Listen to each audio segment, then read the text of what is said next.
Joe Fennell left, went to his home church in El Centro. Then we had a series of interim ministers, guys mostly from Hope, came and taught. Then Jim came. And I think with the augment of Jim being the lead pastor, we clicked.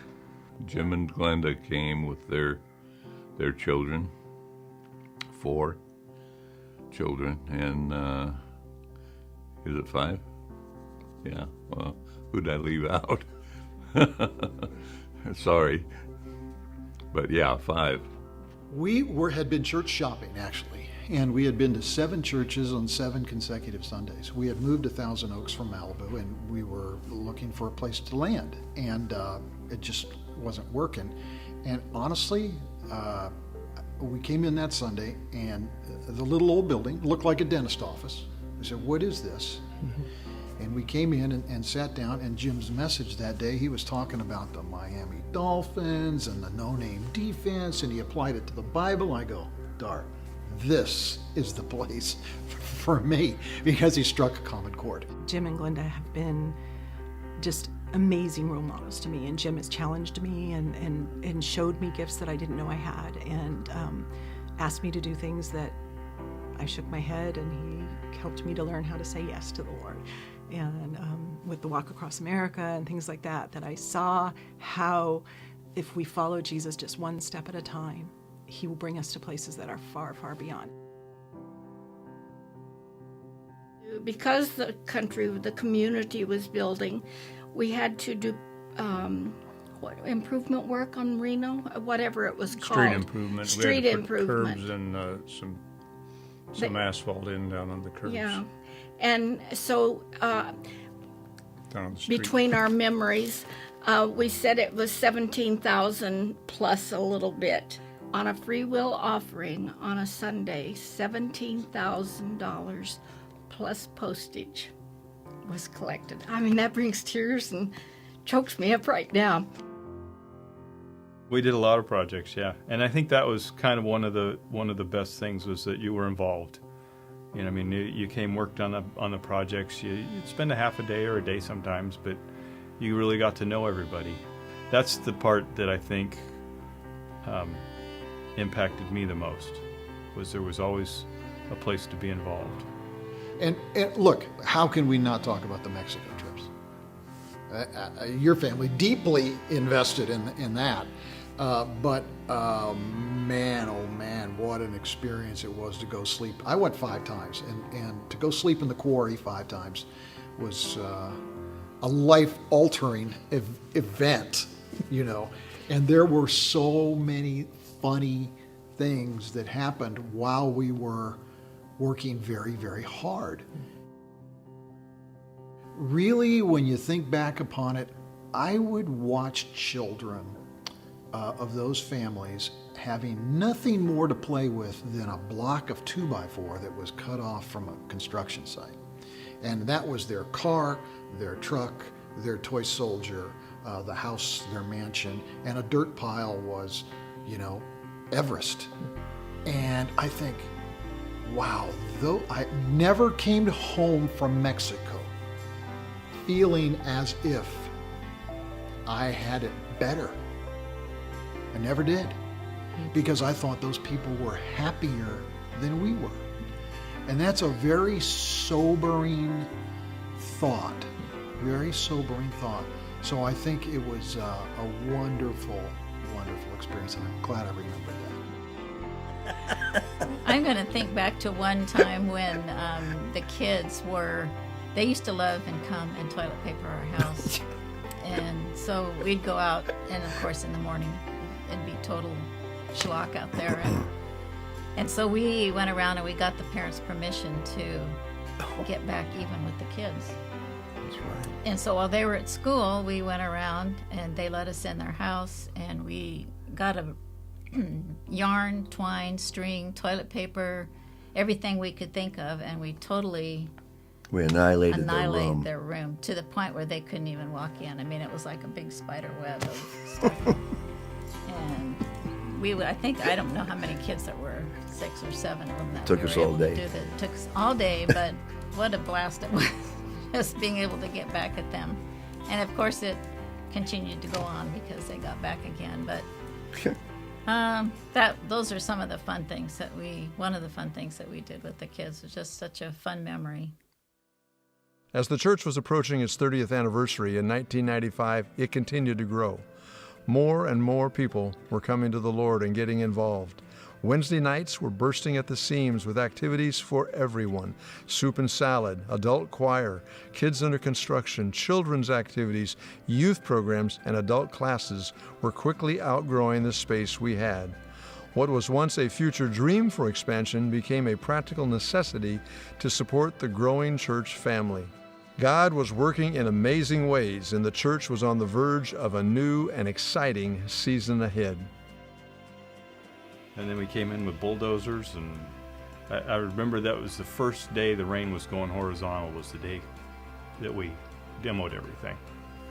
And we'd planned it for quite some time, and I think we had 80 people show up on that day to prepare to build for the sanctuary.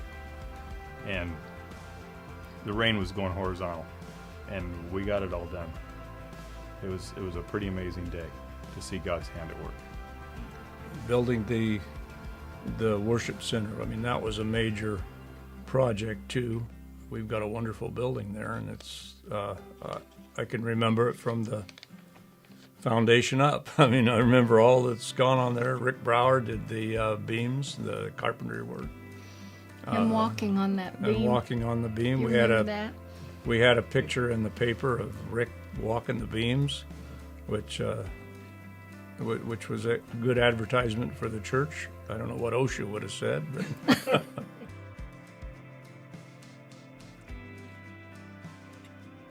The best one was when we christened the church, 95.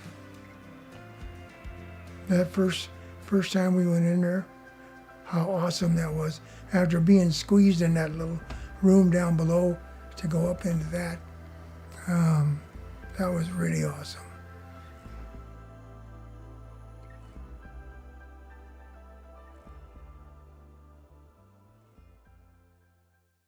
I think the first night of Pioneer Club, I'll never forget, because we had worked on it for a long time, praying for God to bring enough leaders. Will He even bring kids? How many kids will be here? Will we have enough leaders for kids, enough kids for leaders? You know, how all would that look? And God was so faithful to come alongside and just brought us. It ended up being, if I remember correctly, is 70 to 80 kids the first night, and that was our expectation was like 20. So it was like, whoa, this is amazing.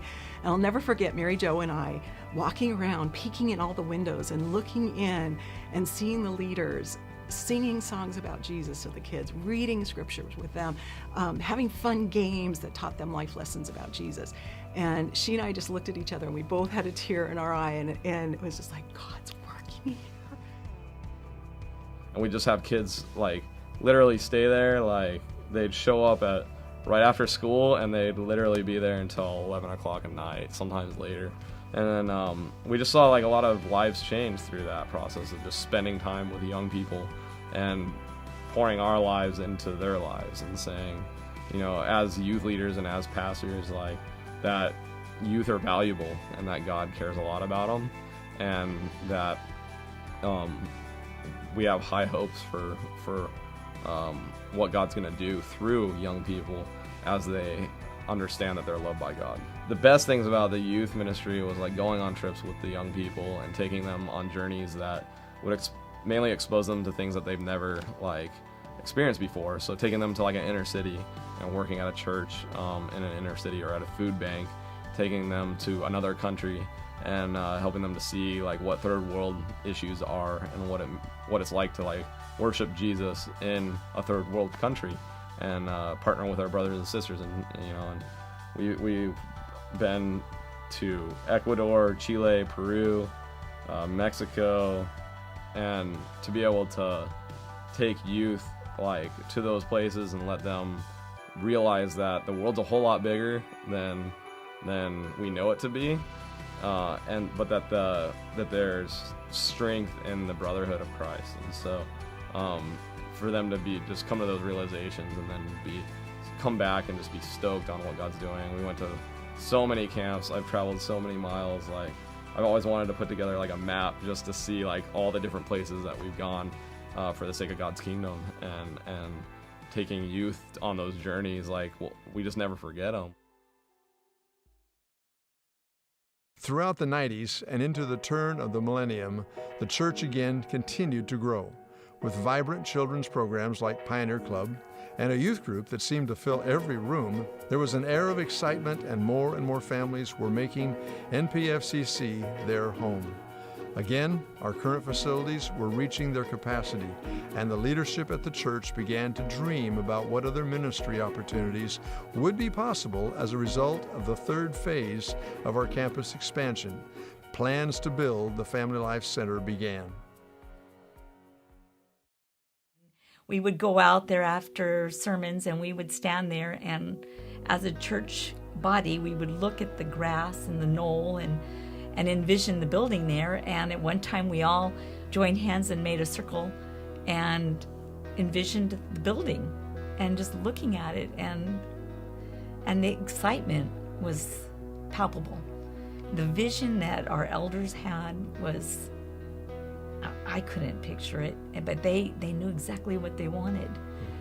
And then they started the ball rolling with the groundbreaking ceremony, and Steve walking around with a spray can, because Bob asked him, can you lay out a building?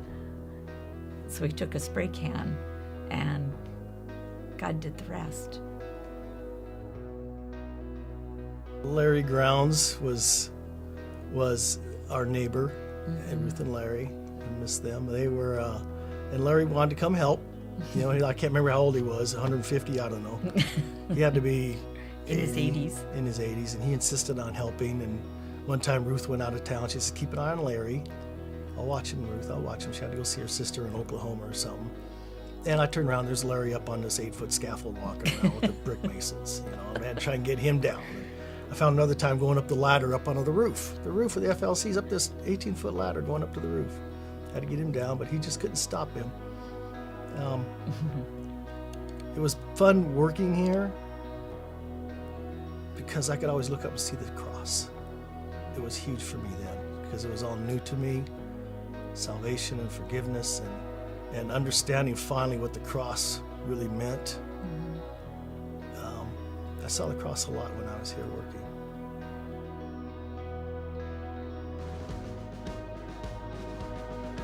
Well, see, you know, you could say one of the changes, of course, is this building.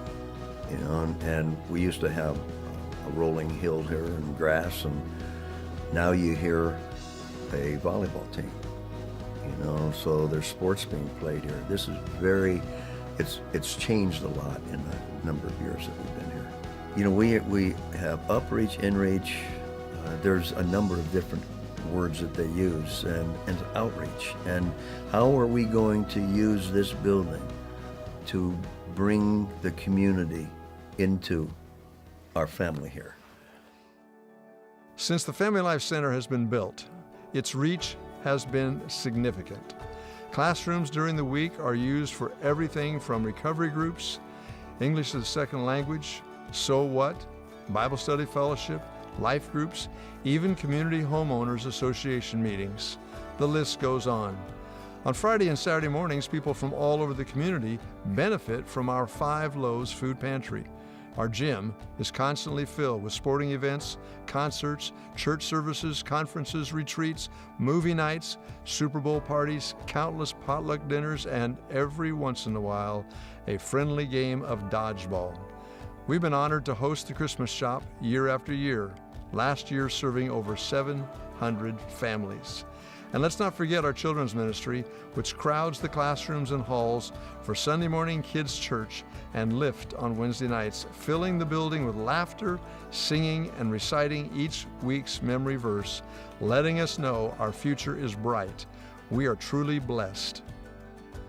And while we've been blessed with a great church campus, NPFCC has and always will be about reaching out beyond our walls, taking the command of Jesus to love our neighbors as ourselves, and making disciples of all nations. NPFCC constantly seeks opportunities to serve the world around us. We're privileged to be currently partnering with 14 missions organizations around the globe in places like Chile, Peru, Ecuador, Mexico, Liberia, Sri Lanka, Cambodia, Haiti, and Austria. In celebration of our 50th anniversary, many of them took the time to say thank you for NPFCC's partnership. Hi folks at Newbury Park Christian Church. I'm Christopher Lapel, a pastor and a founder of Hope for Cambodia. We have been planting churches in northwest Cambodia. In the past 20 years, we had 150 Christian churches. And on behalf of our pastors and leaders, both here in Cambodia, we would like to say thank you for your support our ministry. Happy 50th anniversary. May God bless you all. Hello, brothers and sisters at Newbury Park. Hi. We are Steve and Shanti Bycroft. We are the founders and directors of Lamplighters World Ministries. For the last 15 years, we mainly have been working in the eastern province of Sri Lanka among the Tamil-speaking people. We have 5 congregations with full-time pastors, and also we have 3 house churches and 4 part-time workers who labor along with us in sharing the gospel with the Tamil people here. First of all, we want to say thank you for your years of support through prayer and through finances. And we also want to give you our wishes and also congratulations for your 50th anniversary there at Newbury Park. I know it has to be a happy occasion for you, and we rejoice along with you as we partner together to share the gospel of Jesus Christ. Thank you again, and God bless you all.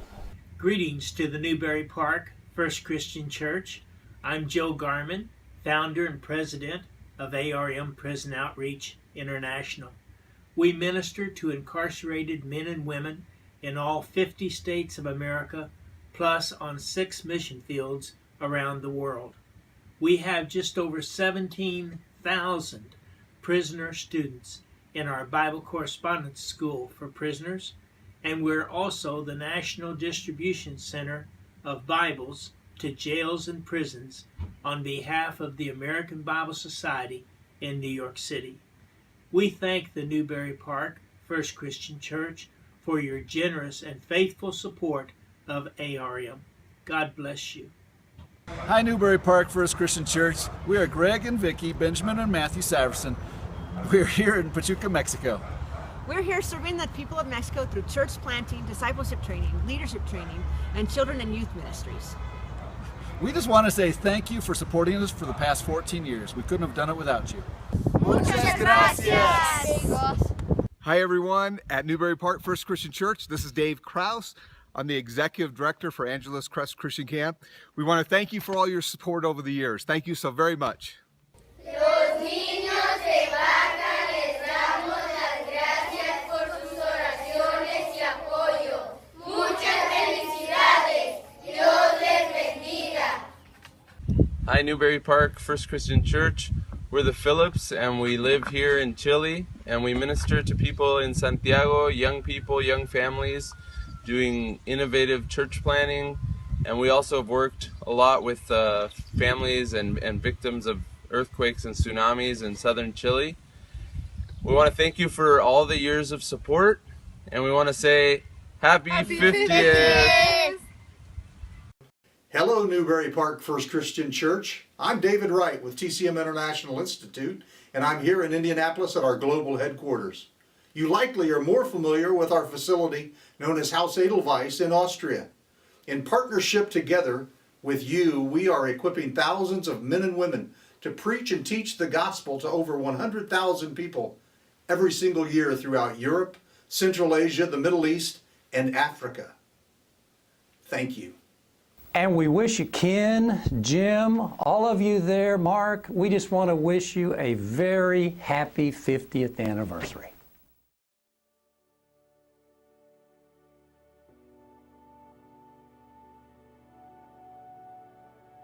Newbury Park First Christian Church to me is the family of God. You know, it's the body of Christ. Steadfast. My rock, touchstone. I'd say accepting. Doesn't matter who you are, where you've been, what you've done. This church is very accepting. My pop passed away when I was young. And that, I never mentioned it to these guys, but right side by side, they came right alongside me as a boy.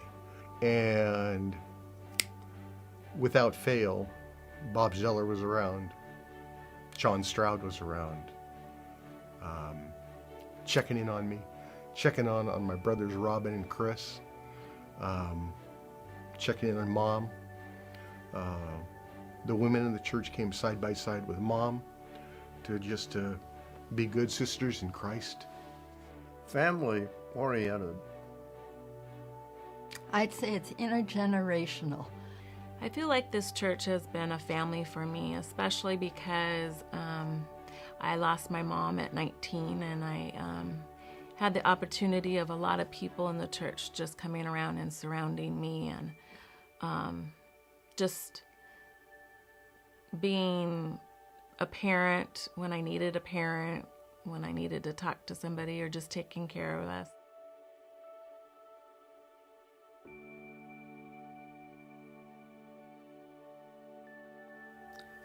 I would wish and I would hope that people would take the time to get deeper in why they believe how they believe. This church represents, and will continue to represent, I hope and pray, who Jesus is, and being genuine, being real with one another and with God, and knowing that He wants us to be real in our humanness and our frailties, and it's because of that that Jesus came and died for us, because of our sin and our separation from God. And that's okay for us to be that way. We need to accept each other that way, and then to know, and we can surround each other with God's love. And I think that's what this church does. Show up every Sunday and be faithful. I want them to know that they can get involved.